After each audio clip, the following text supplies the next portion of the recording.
इसलिए प्रत्येक माता पिता का ये परम कर्तव्य बनता है कि वो बचपन से ही अपने बच्चों को ये शास्त्र पढ़ाएं, बचपन से ही जो धार्मिक संस्कार हैं वो उनको दिए जाएं।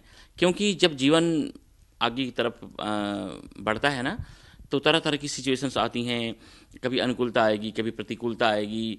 कई बार जीवन में इतने अप्स डाउन आते रहते हैं, तो बहुत मुश्किल हो जाती है उस समय। लेकिन ये प्रॉपर्टी, ये वेल्थ अगर बचपन से ही हमारे पास हो, तो जीवन की हर समस्याएं बहुत इजीली हम सॉल्व कर सकते हैं। और मेरा तो पूरा का पूरा प्रयास है कि पूरी दुनिया में, पूरे वर्ल्ड में मैं घूमते हुए बादल की तरह जो है, वो खास करके बच्चों को, यूथ को, यंगस्टर्स को भगवत गीता में पढ़ा रहा हूँ।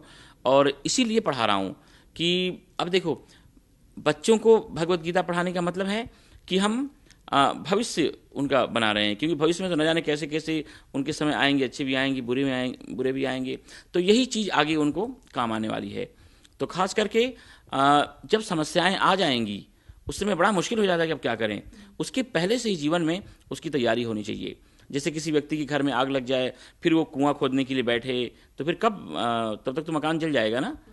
तो मतलब कि मकान में आग लगने से पहले ही हर तरह की व्यवस्था हमारे पास होनी चाहिए।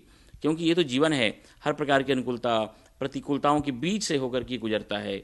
और वैसे भी कई बार प्रकृति या कई बार प्रारब्ध, कई बार हमारे अच्छे संस्कार या भगवान की कृपा भी जो है, ऐसे हमें सुंदर संयोग देती रहती है कि भगवत गीता पढ़ने का सौभाग्य हमें मिलता है, प्राप्त होता है। सत्संग अनायास आकर के हमारे सामने जो है वो खड़ा हो जाता है।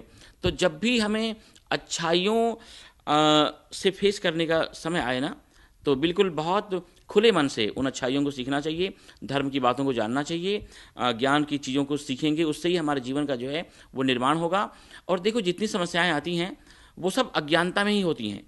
समस्याओं का मतलब है, या समस्याओं से हम भाग रहे हैं या घबरा रहे हैं क्योंकि हमारे पास उसका सलूशन नहीं है, बिकॉज हम अज्ञानता में जी रहे हैं।